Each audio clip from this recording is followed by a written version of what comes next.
Part 2 की शुरुआत होती है शिवा से। शिवा, गुरुजी और ईशा बैठे होते हैं आश्रम में। सबको बच्चे का मरने का दुख होता है।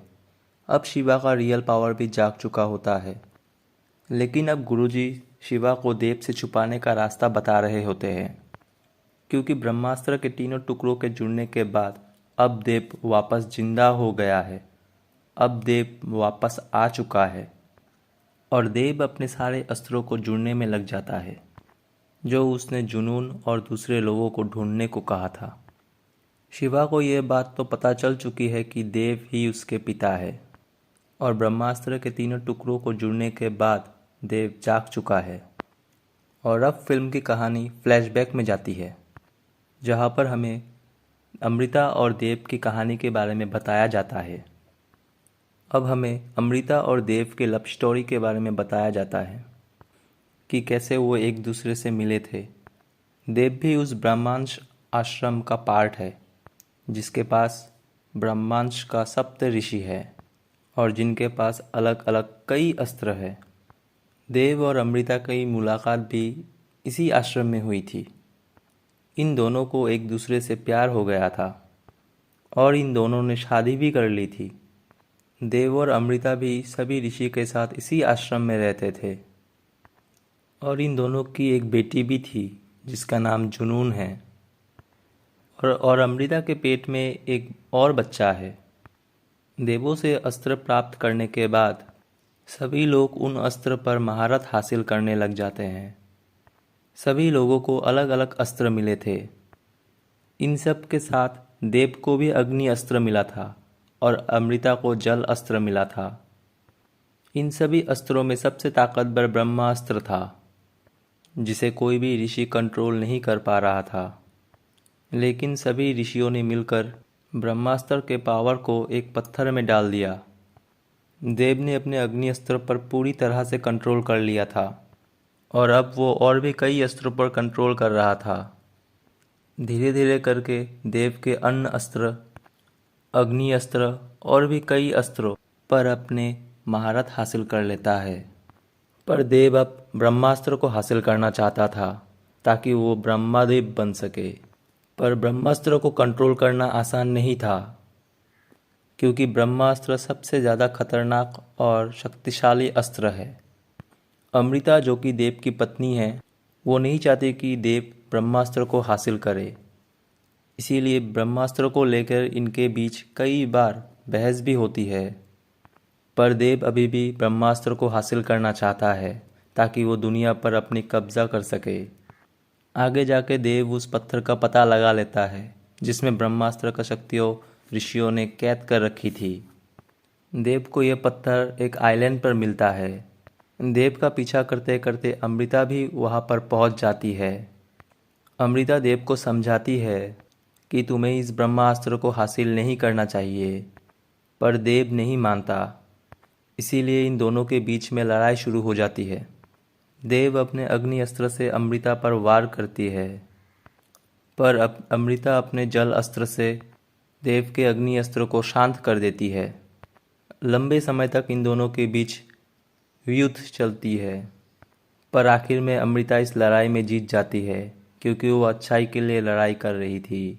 आखिर में अमृता उस पत्थर को 3 टुकड़ों कर देती है, जिससे देव भी एक मूर्ति में कैद हो जाती है। आगे जब ये ब्रह्मास्त्र के 3 टुकड़े मिलेंगे तभी देव जिंदा होगा और तभी कोई इस ब्रह्मास्त्र को हासिल कर पाएगा। अमृता सोचती है कि अगर इन तीनों पत्थरों को एक साथ रखा गया तो कोई आसानी से इन पत्थरों को प्राप्त कर लेगा। इसीलिए अमृता इन 3 टुकड़ों में से एक टुकड़ा अपने साथ ले जाती है। अमृता अपनी शक्तियों को त्याग देती है और आश्रम से दूर जाकर एक नॉर्मल इंसान की तरह रहने लगती है। कुछ समय बाद जहाँ पर बाकी के 2 टुकड़े थे, वहाँ पर आश्रम के बाकी लोग भी पहुँच जाते हैं।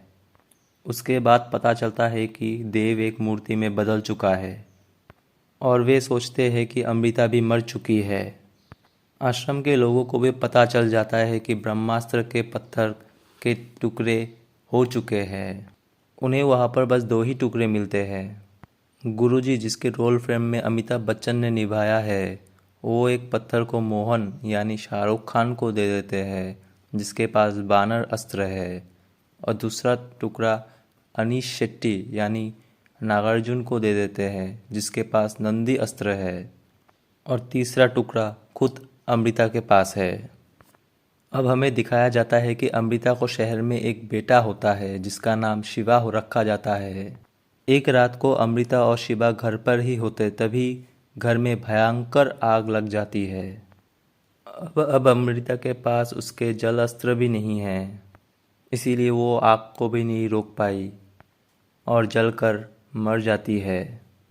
पर शिवा को कुछ नहीं होता क्योंकि उसके अंदर उसके पिता देव की तरह अग्नि अस्त्र की शक्तियाँ है जिसकी वजह से वो बच जाता है।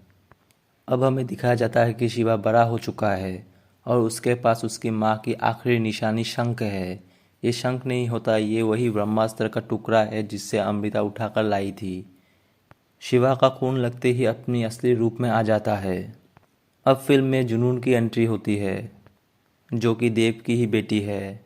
अब जुनून बड़ी हो चुकी है। देव उन तीनों टुकड़ों को हासिल करने का काम जुनून को सौंपती है। देव जुनून को जल अस्त्र भी दे देता है और कई और भी शक्तियाँ दे देती है जिससे जुनून काफ़ी ज़्यादा ताकतवर बन जाती है। जुनून एक एक करके सभी ब्रह्मास्त्र के टुकड़ों को इकट्ठा करने में लग जाती है। आखिर में जुनून उस टुकड़े को भी हासिल कर लेती है जो शिवा के पास था।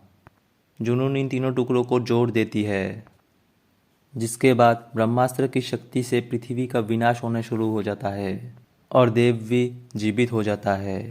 अब कहानी अपने फ्लैशबैक से बाहर आ जाती है। अब हमें दिखाया जाता है कि देव जीवित हो चुका है और गुरु शिवा को देव के बारे में बता रहा कि कैसे वो मूर्ति में कैद हुआ था और वो क्यों ब्रह्मास्त्र को हासिल करना चाहता है। गुरुजी कहते हैं कि देव ब्रह्मास्त्र को इसीलिए हासिल करना चाहता है ताकि वो दुनिया का अंत कर सके और अपनी भी एक नई दुनिया बसा सके। इसी वजह से शिवा के माँ ने भी ब्रह्मास्त्र को हासिल नहीं करने दिया था और उसे एक मूर्ति में कैद कर दिया था। और अब देव वापस जिंदा हो चुका है। वो ब्रह्मास्त्र को दोबारा से हासिल करना चाहेगा।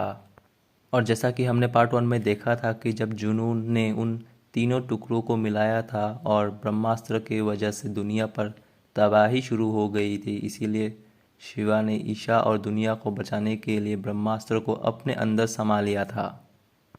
ब्रह्मास्त्र का एक झलक शिवा के आंखों में भी देखने को मिली थी, इसीलिए ब्रह्मास्त्र की शक्तियाँ शिवा के अंदर है और इन शक्तियों के पाने के लिए देव शिवा को जरूर ढूंढेगा। अब हमें देव को दिखाया जाता है। देव जुनून से पूछ रहा होता है कि ब्रह्मास्त्र कहाँ पर है। जुनून बताती है कि ब्रह्मास्त्र को आश्रम के एक लड़के ने अपने अंदर समा ली है। देव पूछती है कि उसके अंदर इतनी शक्तियाँ कहाँ से आई जिससे कि वो अपने अंदर सबसे पावरफुल और ख़तरनाक ब्रह्मास्त्र को अपने अंदर समा लिया है। जुनून बताती है कि उसके पास भी आपे की तरह अग्नि अस्त्र है। ये सुनकर देव हैरान हो जाता है कि अग्नि अस्त्र तो सिर्फ उसी के पास था, बाकी किसी आश्रम के व्यक्ति के पास अग्नि अस्त्र नहीं था। देव अब दोबारा से जुनून को ब्रह्मास्त्र हासिल करने के लिए उस आश्रम में भेज देता है। जुनून अपनी फौज दोबारा सा बनाती है और आश्रम पर हमला कर देती है। दूसरी तरफ देव भी अपने बाकी अस्त्रों को कंट्रोल करने में लग जाती है। एक एक करके देव कई अस्त्रों पर कंट्रोल कर लेता है। आखिर में सिर्फ एक अस्त्र बचता है, ब्रह्मास्त्र। दूसरी तरफ से हमें जुनून को दिखाया जाता है। वो अपने पिता के कहने पर ब्रह्मास्त्र को हासिल करने के लिए आश्रम पर हमला कर देती है। आश्रम के सभी लोग जुनून के आर्मी से लड़ता है और शिवा जुनून से लड़ता है। गुरुजी जब जुनून को जल अस्त्र उपयोग करते हुए देखते हैं तो वो समझ जाते हैं कि वो शिवा की ही बहन है। गुरुजी शिवा को बताते हैं कि जुनून और कोई नहीं, तुम्हारी ही बहन है। जुनून को भी पता लग जाता है कि शिवा और कोई नहीं, उसका भाई है और उसके पिता देव का बेटा है।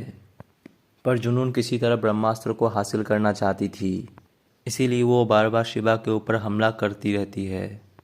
और शिवा के अंदर ब्रह्मास्त्र की शक्तियाँ होने की वजह से जुनून शिवा को एक खरोच तक नहीं पहुंचा पाती।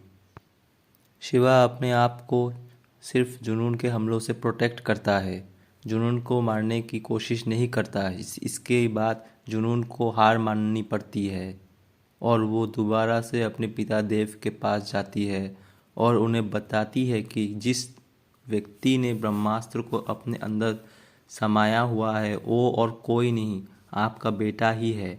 जिसके बाद देव को शिवा की सारी कहानियाँ पता लग जाती है। अब हमें शिवा को दिखाया जाता है। शिवा गुरुजी से कहता है कि वो बार बार आकर आश्रम पर हमला कर रहे हैं, पर अब की बार हम उन पर हमला कर देते हैं। अब शिवा अपनी आर्मी इकट्ठा करने में लग जाता है और अपने शक्तियों को और ज़्यादा बढ़ाने में लग जाती है।